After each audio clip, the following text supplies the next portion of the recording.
Hello and welcome back to Continental Club, where we discuss the hottest topics in European football. Joining me today, it's Pato and McCubbs, an elite lineup for an elite question from Davidoff Das Cool Water, who has asked, who do you guys reckon will win the Bundesliga? But before we dive into the Bundesliga, just a quick reminder, if you haven't already, to subscribe to the channel and hit that notification bell to never miss a Continental Club. But the Bundesliga is actually the most interesting it's been for ages. So obviously Bayern have won 7 titles in a row. They've won 8 of the last 10.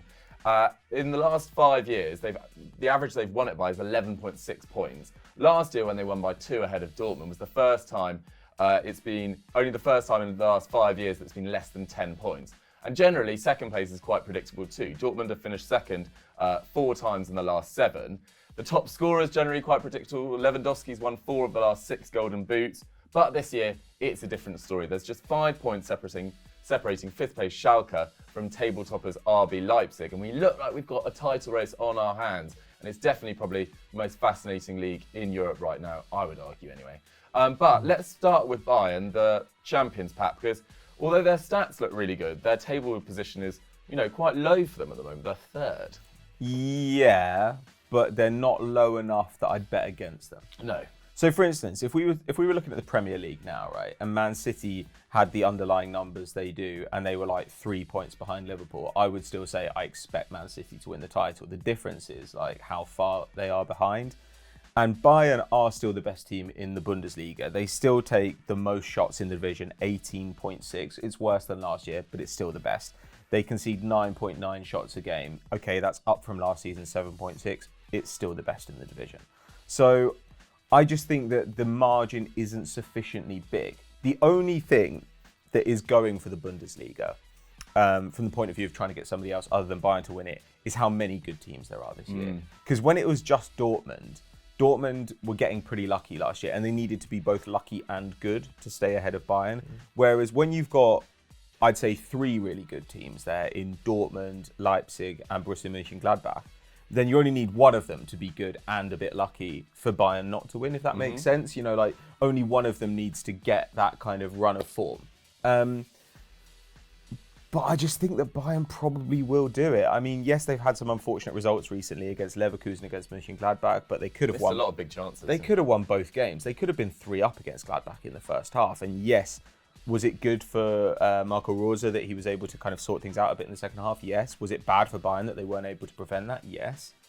On the other hand, I think mostly I put the fact that they're not top of the Bundesliga right now down to just happening. I don't think that it's a sign of a real issue at the heart of the team. And they are going to start to get people back as well. We're 1 game away tomorrow, I think, where that game is the last one before the winter break. And that gives Bayern an extra month to get people back and firing. And I just think, even with a standing coach, with Hansi Flick, they've played 9, won 7 and lost 2. Now, if you convert those losses into draws, which I think would be kind of reasonable, then suddenly they're in a better position and Gladbach are down a little bit. I think that they've scored 30 and conceded 5 in those games under Hansi Flick, and still absolutely rolled Spurs over in the Champions League. So I just kind of think it's still Bayern's to lose. That doesn't mean that they'll definitely win. But I think it's going to take some bad luck for Bayern continuing, which they've actually had over the first half of the season, and some good luck for somebody else in order to stop them winning the title. Yeah, definitely. They've definitely had a hard time of it with injuries. Obviously, Nicolas Süle out with a long-term injury. Hernandez has been out as well. Koeman's out for a bit now as well. Tolisso, Goretzka has been out. The midfield is absolutely shot to bits. That's the problem, really. They've been lucky, you could argue, over the last few years, in that no matter what else has happened, Lewandowski's been fit. But right now, they keep having injuries that just destabilise a particular area. So they had to destabilise central defence in order to kind of, or rather, central defence saw injuries, and then they had to move people around that, destabilise that. And then Kimmich, who was doing so well in midfield, had to go back to right back a bit. And that meant that their midfield 3, which was working so well, became a problem. And no Tolisso. There were just so many problems for them that are almost all outside their control. And yet when you put them on the pitch, they still pretty much outplay anybody they come up against. I still think that they're not favourites, and I don't think they'll win the Champions League, but they're dark horses for the Champions League. So it seems to me like one of these other sides. Like if Gladbach see like Player or more importantly Marcus Thuram or someone get injured, I think that's a way bigger issue than anything that Bayern are facing. Yeah, definitely. I think Bayern's Champions League campaign was one of the best in history. I think they obviously went unbeaten. I think in goals and conceded, it was one of the best ever. McCubs, RB Leipzig, currently top of the table, and I'm just loving watching them play at the moment. So exciting. They're great. Obviously, the Dortmund game was pretty entertaining. Awesome, wasn't it? But for the awful defending and goalkeeping, I think that's the worst kind of accumulative goalkeeping display I've seen. Yeah, it wasn't good, was it? Both of them having shockers. Yeah, about 2 errors each, wasn't it? Something ridiculous. But yeah, I think I kind of agree with Pat in that I think Bayern will always be in some way, or at least this year, probably remain the safest bet. And it's kind of just down to the fact that I think Lewandowski is just having such an amazing season, and then you also still do have a lot of other world-class talent in that squad. Whereas despite the other clubs that are challenging at the moment, how good they've been, they just don't quite have that kind of depth that Bayern can call on.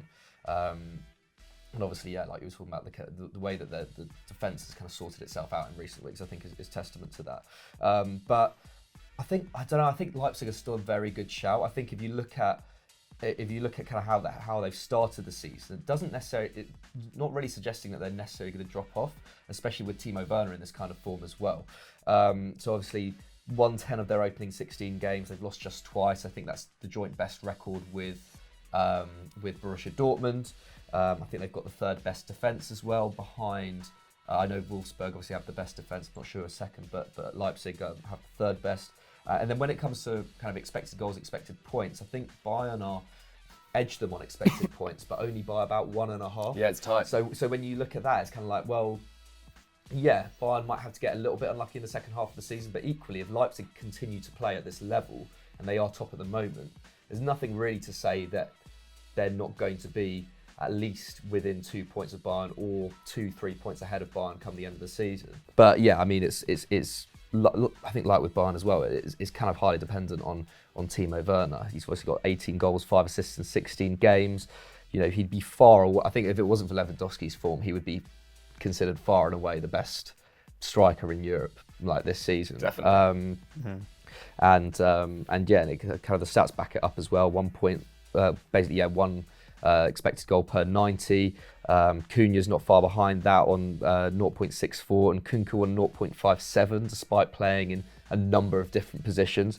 So yeah, Nagelsmann's just got them firing, hasn't he? And when it comes to kind of managerial talent, you would back Nagelsmann over Flick to kind of sustain this kind of form, I'd say. So I think that's where Leipzig have the edge. I think it's in terms of the managerial quality and in terms of just the evidence of what we've seen in the few months. I think they have been, as the table shows, probably the most consistent team in the league. Definitely. I mean, I think for the last, it's something like 8 games in a row, they've scored at least 3 goals.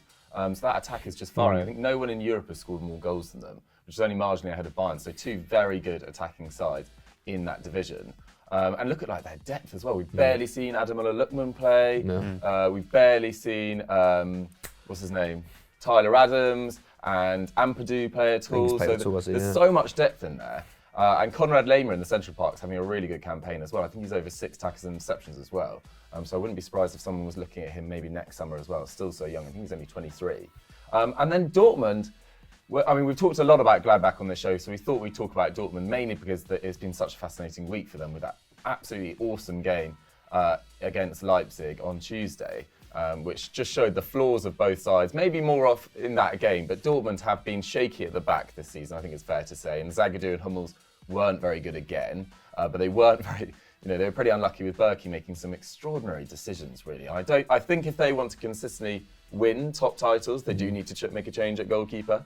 I like Roman Berkey, but he's not in the top 10 by any stretch, which is what Dortmund want to be in the world consistently. But yeah, their defence has been shaky at times, definitely. So they've actually scored 2 fewer goals and conceded 5 more than this stage last year, and they've got 9 fewer points than at this stage last season. And yes, a lot of that has got to do with injuries at times. They've been quite unlucky as well. Thomas Delaney's missed large stretches, and actually he's really crucial to the balance of that side alongside Witsel in midfield. Paco's missed a lot of games as well. And they're pretty much relying on Sancho to be their consistent sort of spark, really, at the moment. And Hakimi's played very well at right back. Schultz has played a lot better in recent weeks at left back as well. It looks like he started to adapt. So they had that really dodgy period where I think it was 3 2-2 draws in a row. But since then, they've had 3 wins and 2 draws, which has seen them jump from 6th to 3rd. So they're only 4 points off first place. And it feels like they're sort of in the reckoning again. I think they'll probably finish 3rd, I would have thought. I think it'll probably be Gladbach 4th between Leipzig and Bayern for the title for me anyway. I don't think Dortmund probably have enough. But yeah, the development of Sancho again this season. Brandt's played really well. Torgan Hazard's now got some fantastic stats behind him. I think he's got 4 goals and 7 assists in 15 games.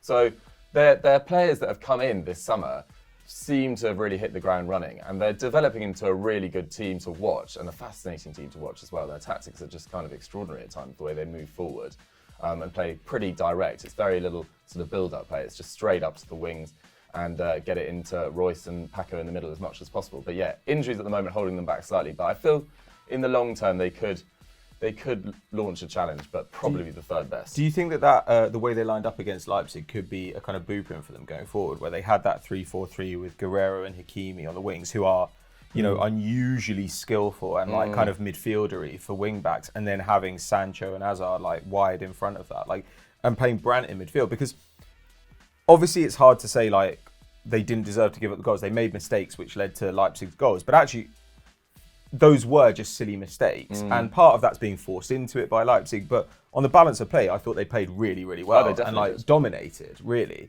So if they can like iron out those teething issues in that system, then you kind of think, okay, well, like the first half they'd had like 8 shots and 5 shots on target before Leipzig, I think, had their first shot. Like, it was unbelievable. Do you think that that's something they could use, or that might lift them up a level? I think definitely. I think it's a slight waste of Brandt's talents to have him so far deep, because he is so good in and around the box. But he's such a clever footballer, and the way he finds space, the way he manipulates the ball, his like vision is exceptional. He can definitely play in a deeper role, and particularly with Delaney out since the end of November, I feel like they've been slightly forced into that.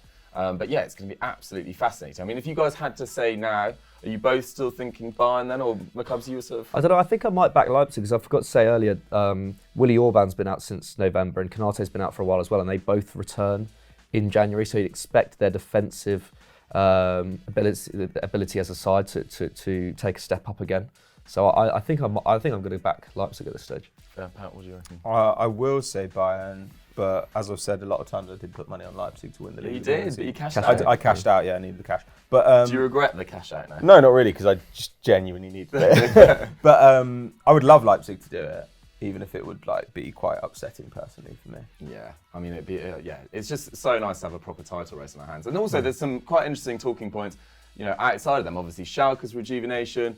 And Freiburg are the sort of unfamiliar name, really high up at the top of the table. So they're 6th. They're only 9 points off Leipzig. Surprising considering they've been 15th and 12th, I think. Sorry, 13th in the last 2 seasons. And the stats suggest they're actually the 16th best side in Germany. So they are just like completely overperforming. And yet they're only 9 points off. It's actually remarkable. And like some of their players have really excelled. I think they deserve a shout out. They've got an attacking midfielder called Lucas Holler. I can't say I've seen a lot of him, but he's only 25. 4 goals, 2 assists in 16 Bundesliga games, about 0.43 expected goals and assists. So he's potentially one to watch. But yeah, Freiburg, it looks like you'll drop down into sort of mid-table mediocrity. But what a start. And I also thought we'd give a shout out to Filip Kostic as well, who's holding Eintracht Frankfurt together superbly in the absence of Rebic, Jovic and Haller, who obviously left in the summer. He's 2nd for key passes behind Kimmich. Only Timo Werner and Lewandowski have had more shots, and he's 1st for dribbles. So what a performance from him so far. Don't you just think Adi Hutter? I think Adi Hutter, like, he needs to get a move in the summer. Like, this is amazing. Like, they lost so much talent. They had a front 3 last season that everyone was like, oh, well, it's just incredible talent. They've lost them. They still, I think, rank in like the top 10 sides in Europe for the most shots per game. They're pretty like stylistically extreme, and they're coming up against Salzburg as well in the second round of the Europa League, which is a really fun match. Great. And think about like Paciencia barely played last season. Now Paciencia is absolutely flying. Kostic, came back from injury and is flying. I just think that Adi Hutter is just capable of it's a little bit like Nagelsmann. He just makes the attack great, and I don't know. I just would love for him to go to a Premier League club or something. Yeah, I'm trying to think which Premier League club it could be. West Ham. West Ham. With Halle again. Ooh, that'd be great. That'd be great. Felipe Anderson But yeah, as there's well. so much managerial talent in Germany. There's so much playing talent as well. So we advise you to watch it as much as possible. That's what we think is going to happen for the rest of the Bundesliga season. Let's move on to our big match preview.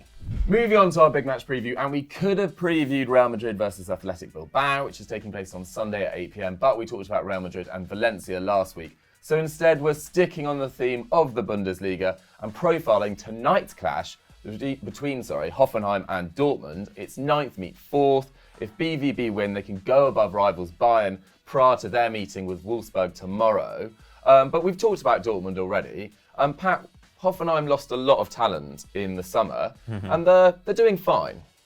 They're doing fine. They've taken a big step back. Yeah. But in a way, I wouldn't put that down to talent. I'd put that down to Nagelsmann. You know, Nagelsmann going, he was the one who lifted them up. And they even had like a bit of a dodgy last season, right? They were 9th, whereas before that they were 3rd and 4th. But yeah, I mean, Joelinton went out, Nico Schulz went out, Demirbay went out, Amiri went out. Those are all difficult. On the other hand, I actually really liked some of their signings. They brought in Robert Skov from Copenhagen. And He's been doing well there for a while. 23-year-old winger. He's kind of played at left wing and at left back this season. I think he's got 6 goal involvements in 15 games, which, given the split in position, I think that's really, really promising. I would like to see him play a bit on the right, which is where he played in Denmark and where he was really, really dangerous. And Diadi Samaseku, who I think we were all kind of staggered that they got him because it looked like he was on his way to Dortmund. Dortmund could certainly use him. He's one of those midfielders who obviously shows the ability to move the ball with his feet. He's a decent passer, and more importantly, he's just like a defensive dynamo. Like huge defensive numbers in Austria last season, in an extremely dominant side in that league. So he looked like a kind of ideal signing for them. Alfred Schreuder has taken over as manager. Sorry, I should say Schreuder because he's actually Dutch, not German. He was former manager at Twente. He'd been an assistant to Nagelsmann before and an assistant to Erik ten Hag. So Not too bad people to learn. it's quite a good apprenticeship, isn't it? But this season a little bit up and down, like 7 wins, 6 losses. So as a result, they're down in 9th, like pretty much exactly mid-table. 1 win in their last 5. I don't know, really. I mean, the problem is with Dortmund, you just never know who's going to show up. And so I do think that Hoffenheim could actually do something. But you look at the way their attack has dropped off. They've gone from 18 shots a game under Nagelsmann to 12.8 this season. How the hell did he get 18 shots out of that squad? I It's literally crazy. don't know. But like to be honest, they do kind of sell out to get good shots. It's like, you know what we're going to do? We're just going to like put up shots on shots on shots on shots and like basically hope the defense like holds together. In a way, it would have been nice to see Samaseku go there a year earlier because he might have actually helped them do better, like because he could cover so much ground in the midfield. But Kramaric as well, like Kramaric has had an injury this season. I think he's missed 9 games, and as a result, he's only got 4 goals in 7. And Kramaric is the guy who has been a star there for years now. Like he's just consistently been not just a good striker, but like a fantastic striker. Like his numbers are above the level of strikers we rave about in the Premier League, like Vardy, like Callum Wilson. Like they've been obscene, around 1 expected goal and assist per 90 minutes. On the other hand, I do think that they have serious defensive issues. They kind of always have. Yeah, and they don't have Nagelsmann magic to work it out anymore. So I'm not hugely confident. Fair. McCubbs, Yeah. I mean, obviously, with your history at United, you know a thing or two about taking over from a manager that's been Your history at replaced United. your history at Of course, United yeah. as, When as you were sporting a director. coach was- at United. I So was, you know all about trying to replace basically a legend of Hoffenheim, which is what Nagelsmann was. I mean, it's a Yeah. tiny town. They got them into the Champions League. I mean, they did have funding. Yeah. They did have funding as well. True. They still do But have. what do you think is like? This is quite a sort of existential, sort of philosophical question. But what do you think is the key part to maintaining success at a club like Hoffenheim? Is it just about keeping the spending level going, or is it just getting the right man in the door? I think is such a big question. Yeah, I mean, it's about. I mean, it's more than about that. I think it's definitely about getting the right man in the door. And I think, to be honest, that like from Schroeder's experience, I think it kind of makes sense that he was the man to take over from Nagelsmann. Don't know an awful lot about him as a manager, really. I'm not really an expert, but the early signs actually look all right, don't they? When we read that out, obviously there was going to be a drop off from Nagelsmann. He was getting to form, like you were saying, kind of superhuman kind of levels in terms of the talent that he had at his disposal, and they lost a lot of talent as well. So I think all in all, like Schroeder seems to be doing a fine job. But in terms of in terms of how you manage that transition, it really is all about what goes on at board level, isn't it? We saw that at United. We see that with Arsenal now in terms of the transition out of Wenger having not really gone to plan as yet. You can say that again. But it's very much about not just spending. I wouldn't say spending levels, but transfer policy and the actual. The kind of philosophy that goes into, what style of play do we want to see this team do? What do we want this club to represent in years, years into the future? And I think with Hoffenheim, it feels on the base of what's happened since Nagelsmann, and that's probably going to, his legacy is probably going to live on in a certain way. And it's not, I don't know, I think it's kind of easier with a club like Hoffenheim where you don't have huge expectations like you do with say bigger clubs who have lost era defining managers.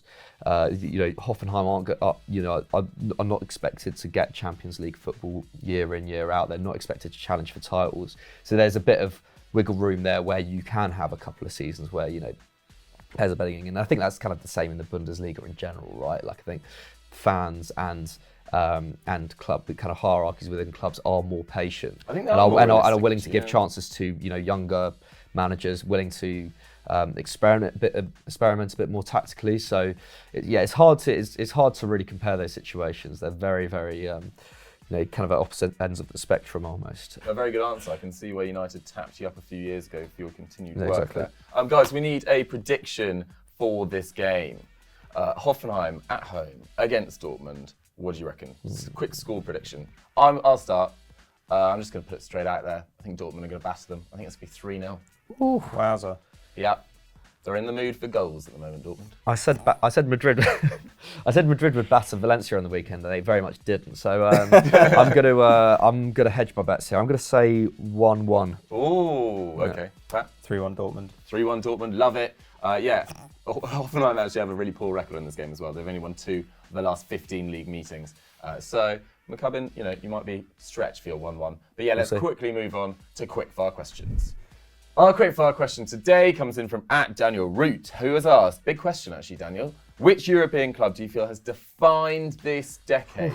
McCubbs, who do you reckon?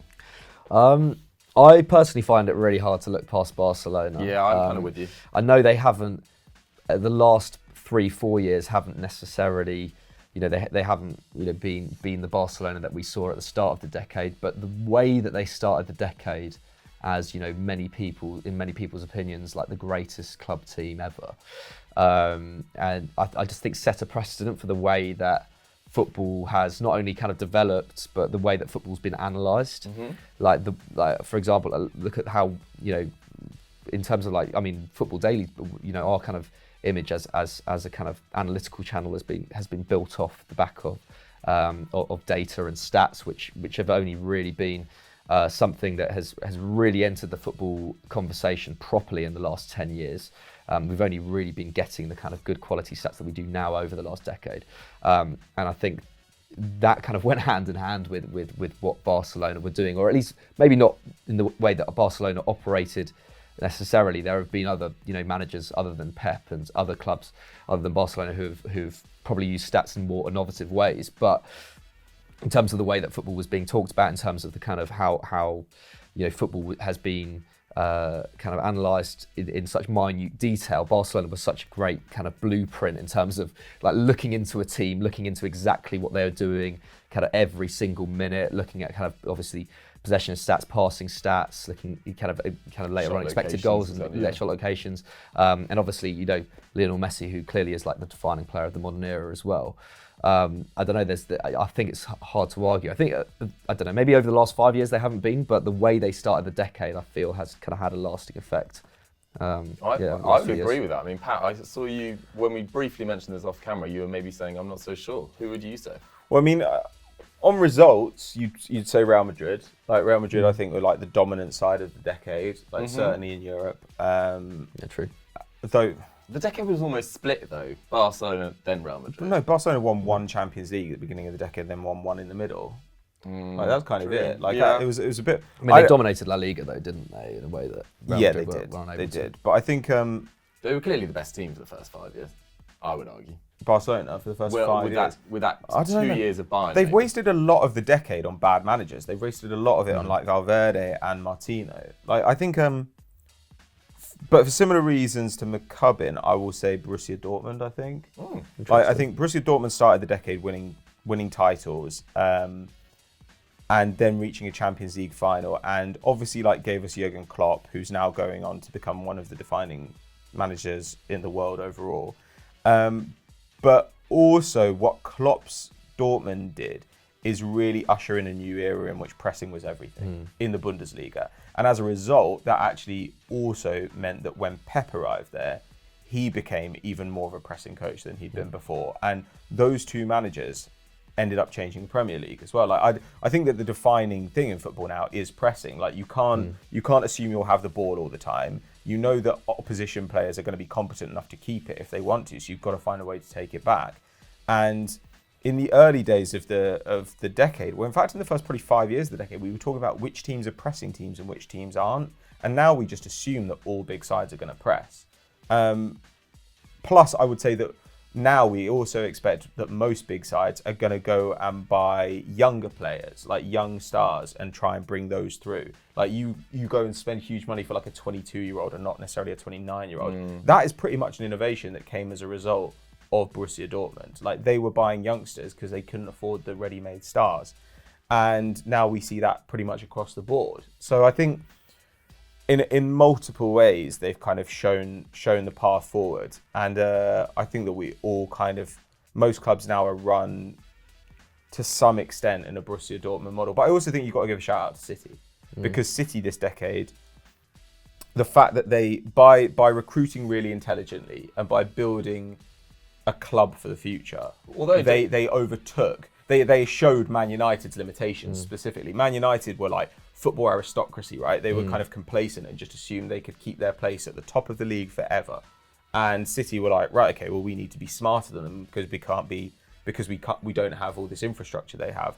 And as a result, like they just showed how things could be done differently. Same as the Red Bull organization. For sure, like the franchise thing is a massive thing, isn't it? Like he away from the pitch, just like in terms of like football business, I guess. Like, yeah, just a point on City though. They almost their structure and even the personnel in it was sort of like a Barcelona light. Like I think they've now moved beyond Barcelona in terms of their thinking, their academy, their structure by a distance, I would say. But they did sort of seemingly get their methods from Barcelona and the same personnel, etc. As I already said. So I would actually go with McCubbin, but I think Dortmund's a very interesting shout. But yeah, McCubbin put it perfectly earlier. I think they've just had the best team of the decade and the best player. And for 5 years were pretty much untouchable. Although, yeah, only 2 European Cups, so maybe that's not quite right. But yeah, guys, why don't you let us know in the poll, who do you think is the era-defining club of this decade, Barcelona or Dortmund? Vote in the poll. So thank you very much for watching. That's all we've got time for on Continental Club for this week. Thank you very much to the Cubs and Pat. Guys, what should the people look forward to over the Christmas period? I know we've got lots of good stuff coming out. Yeah, trying to think now. Oh, there's like one-on-ones, aren't there? Like you two hosted one-on-ones, so like go and check them out. They will be very interesting, I'm sure. What else? Like lots of 10s, 11s, Christmas quiz as well. Yeah, big fat quiz. We've got loads of really fun stuff in the can already. Like we've got mean tweets as well. There's a podcast out like that. That went out yesterday where we discuss Ancelotti to Everton and Haaland to Man United. Joe's on that one. And Chris Hamill has a podcast coming out next week on our normal feed where he interviews Sky presenter David Jones, who you obviously love now that he's non-executive director of Sunderland. Actually, forget the Sky thing. Yeah. He's moved up in the world. He's going to change Sunderland for the better. Come on, David Jones. Come on, Sunderland. But yeah, thank you very much for watching Continental Club all year long, guys. And we will see you in 2020. Bye.